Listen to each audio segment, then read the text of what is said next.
तो बच्चों आप जब आप देखेंगे कि इंडिया के ज्योग्राफिकल फीचर्स के बारे में जब आप देखेंगे तो आपको मिलेंगे कि इंडिया में पहाड़ी इलाका भी है, that is Himalayan mountains. In north we can found Himalayan mountains which has very highest peaks in the world. Okay, तो आपको इंडिया में आप नॉर्थ में देखेंगे तो आपको हिमालयन माउंटेन भी मिलेंगे. साउथ में आप जाएंगे तो आपको डेक्कन वैली है, आपको कोस्टल रीजन है. Coastal region means what? ये बहुत इंपॉर्टेंट पॉइंट है. कोस्टल रीजन मीन्स वो सारा इलाका जहां पर समंदर लगता है, राइट? वो सारा इलाका, वो सारी जमीन जहां से समंदर लगता है उसे क्या कहते हैं? कोस्टल रीजन कहते हैं, राइट? कोस्टल रीजन वो सारा इलाका जहां पर समंदर शुरू होता है, जहां से ओशियन शुरू होता है, उसे कोस्टल रीजन कहते हैं. ठीक है. Indo Gangetic plain in the north में एक रेगिस्तान है जिसका नाम इंडो गैंजेटिक प्लेन है. इसके अलावा बहुत ऊंचे पहाड़े हैं, ऊंचे हिमालयन माउंटेन्स है. और इतने ऊंचे माउंटेन भी हैं कि अगर आप उस माउंटेन पे टॉप पे चले जाएंगे तो आपको बादल नजर आएंगे. उतने ऊंचे माउंटेन्स इंडिया के नॉर्थ में आपको मिलेंगे. सो इंडिया के नॉर्थ में आपको टॉलेस्ट माउंटेन भी जो कि माउंट एवरेस्ट भी है, इंडिया के नेपाल के बाउंड्री पे है, सबसे टॉलेस्ट माउंटेन है वर्ल्ड में. अगर आप टॉप पे जाएंगे तो आपको सीधा आसमान करीब नजर आएगा, यानी आपको बादल उड़ते हुए नजर आएंगे, इतना ऊंचे पहाड़ भी हैं. उसके अलावा कोस्टल रीजन है, साउथ में कोस्टल रीजन. इसके अलावा they have to preserve the safety and security of India. ये जो माउंटेन्स है, हिमालयन माउंटेन्स, इससे क्या होता है? इंडिया की जमीन को मजबूती और बुनियाद मिलती है, सेफ्टी एंड सिक्योरिटी मिलती है, right? There have been very few intrusions on ancient India from the northern Himalayan region.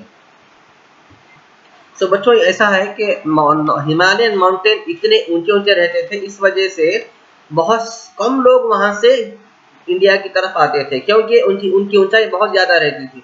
बड़े पहाड़ 100 फीट के 200 फीट के पहाड़ रहते थे. इस वजह से जो वो लोग उनकी ऊंचाई की वजह से वहां से लोग ट्रैवल नहीं करते थे, सफर नहीं करते थे. The attacks have been mainly from the north western side. इसलिए इंडिया पे जितने भी बादशाहों ने हमला किया, जितने भी जंग हुए, जितने भी बैटल हुए, valley of Bolan, Khyber valley, battle of Buxar, ये सारे जो बैटल्स हुए सारे के सारे वेस्ट साइड से, वेस्ट यानी आज जहाँ पे पाकिस्तान है वो वेस्ट एरिया है. वहाँ पे माउंटेन एरिया नहीं है, वहाँ पे पथरीली रेगिस्तान जमीन है. वहाँ पे आपको पहाड़ नहीं मिलेंगे, आपको पहाड़ मिलेंगे ईस्ट साइड में जहाँ पे आज नेपाल है. तो पहले के दौर में जो भी बादशाह इंडिया में घुस के इंडिया में दाखिल होता है, इंडिया पे हमला करने के लिए, इंडिया पे हुकूमत करने के लिए, वो वेस्ट साइड से आता था, क्योंकि वेस्ट में बड़े पहाड़ी इलाके नहीं है, उतने बड़े पहाड़ी इलाके नहीं जितने बड़े ईस्ट में है. The flat Indo-Gangetic plains are extremely fertile. The ancient civilizations of Indian Valley and Vedic period flourished here. Many battles have been fought from time to time to establish control over this area. हाँ, जैसे कि मैंने अभी कहा कि ये वो reason है जो वेस्ट इंडिया है. नॉर्थ वेस्ट इंडिया में जमीन फर्टाइल है, यानी रेगिस्तान के टाइप की है. वहां से लोग बहुत आसानी से इंडिया में आना और जाना करते थे. Usually, the dynasties had that established control over this fertile gigantic plain, also established empires. Okay, the Narmada River separates India into two: Malwa Plateau or Central Highlands and the Deccan Plateau in south. Narmada river है, नर्मदा नदी, वो ऐसी नदी है जो India को 2 parts में divide करती है. ठीक है, एक पार्ट है मालवा प्लेट्यू जिसे हम सेंट्रल हाईलैंड्स भी कहते हैं, और दूसरा है दक्कन प्लेट्यू जो साउथ में है. यानी नर्मदा रिवर के नॉर्थ में जितना भी इंडिया का एरिया है उसे क्या कहते हैं? मालवा प्लेट्यू. और नर्मदा रिवर के साउथ में जो भी जमीन है उसे क्या कहते हैं? Deccan plateau. The Mauryas and the Guptas ruled these 2 areas of ancient India. Okay, ये 2 रीजन है, यानी दक्कन प्लेट्यू जो इंडिया के साउथ में है, और मालवा प्लेटू और सेंट्रल हाईलैंड्स और इंडिया के नॉर्थ में, ये 2 रीजन्स पर पहले के दौर में मौर्यंस और गुप्तास के डायनेस्टीज ने हुकूमत की है. The Indian coast line is vast and stretches over 6100 kilometre. जैसे कि मैंने कहा कि कोस्टल लाइन किसे कहते हैं? इंडिया की वो बाउंड्री जहां से समंदर शुरू होता है, राइट। इंडिया का वो रीजन जहां से समंदर शुरू होता है वो है कोस्ट लाइन। अगर आप वेस्ट से ईस्ट से देखेंगे तो आपको समंदरी लाइन शुरू होगी गुजरात से, जो गुजरती है महाराष्ट्र से होते हुए, कर्नाटक से होते हुए, केरला से होते हुए, तमिलनाडु से होते हुए, आंध्र प्रदेश से होते हुए, वेस्ट बंगाल से होते हुए, उड़ीसा से होते हुए, बांग्लादेश तक आपको, यहाँ तक कि आसाम तक आपको मिलेगी। तो ये जो कोस्टल लाइन है इसका डिस्टेंस कितना है? 6100 किलोमीटर से। इसका लेंथ कितना है कोस्टल लाइन का? इंडिया के कोस्टल लाइन का लेंथ कितना है? 6100 kilometre. Very important to remember this, बहुत जरूरी इसे याद रखना। इंडिया की कोस्टल लाइन का लेंथ कितना है? 6100 किलोमीटर।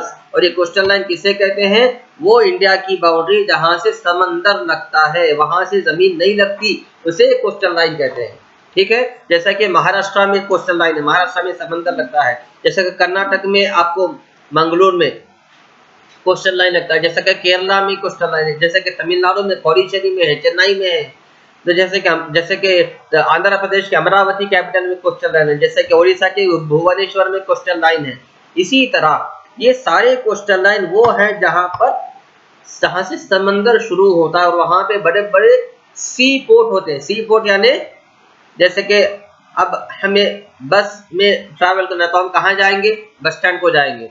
हमको ट्रेन में ट्रैवल करना तो हम कहाँ जाएंगे? हम एयरपोर्ट को जाएंगे। इसी तरह समंदर के जहाज में ट्रैवल करना तो हमें कहाँ जाना होगा? हमें सी पोर्ट को जाना होगा। तो बहुत बड़े सी पोर्ट इस कोस्टल लाइन में बने हुए हैं ताकि बिजनेस के लिए, इंपोर्ट एक्सपोर्ट के लिए बहुत फैसिलिटी हो। तो ये कोस्टल लाइन याद रखना बहुत जरूरी है बच्चों। कोस्टल लाइन इंडिया की 6100 किलोमीटर है। और कोस्टल लाइन किसे कहते हैं? समंदर जहां, इंडिया की वो बाउंड्री जहां से समंदर लगता है उसे कोस्टल लाइन कहते हैं। इस कोस्टल लाइन को दो पार्ट में डिवाइड किया गया है, एक ईस्टर्न कोस्टल लाइन है, वेस्ट कोस्टल लाइन। वेस्ट यानी जो इंडिया के वेस्ट, साउथ वेस्ट में है, जैसे कि गुजरात, महाराष्ट्र, कर्नाटक, ये वेस्ट में है। ये स्टेट्स के लगे हुए जो कोस्टल लाइन है उसे वेस्ट कोस्टल लाइन कहते हैं। इसी तरह आंध्र प्रदेश, तमिलनाडु, उड़ीसा, ये स्टेट्स में जो कोस्टल लाइन लगते हैं इसे ईस्ट कोस्टल लाइन कहते हैं। The eastern coastal line is called the Coromandel coast, whereas the western coastal line is called as Konkan and Malabar coast। तो ये दोनों कोस्टल लाइन के एक दो नाम दिए हुए हैं। ईस्ट साइड में जो कोस्टल लाइन है उसे कहते हैं Coromandel coast, COROMANDEL, Coromandel coast. East में जो कोस्टल लाइन है उसे क्या कहते हैं? Coromandel coast. I repeated once again, east में जो कोस्टल लाइन है उसे क्या कहते हैं? कोरोमंडल कोस्ट। इसी तरह वेस्ट में जो कोस्टल लाइन है उसे क्या कहते हैं? Konkan, KONKAN, Konkan and Malabar coast. इसके दो नाम है, मालाबार भी कोस्ट भी कह सकते हैं, कोंकण कोस्ट भी कह सकते हैं। कोंकण कहने अगर याद नहीं रहा तो आप मालाबार कोस्ट भी कह सकते हैं। और ये इंडिया के वेस्ट में जो कोस्टल लाइन आती है वो कौन सी है? कौन से स्टेट्स को कनेक्ट करती है? महाराष्ट्र को, कर्नाटका को, केरला को, गुजरात को कनेक्ट करती है। तो ये थी इंडिया की कोस्टल लाइन के बारे में। The numerous ports on this coastal line had attracted the Romans from their immemorial. Foreign trade were carried on in those days only through sea route. पहले के दौर में समंदर के इलाके से ही, समंदरी रास्ते से ही लोग इंडिया में आते थे। वास्को डी गामा जो फर्स्ट इंडिया में आया वो समंदरी इलाके में गोवा से आए थे। तो ये समंदर के जो रास्ते हैं, ये रास्ते पहले के दौर में और अभी भी ट्रेड के लिए, तिजारत के लिए, कारोबार के लिए, इंपोर्ट एक्सपोर्ट के लिए बहुत ज्यादा इस्तेमाल किए जाते थे और आज भी किए जाते हैं, राइट।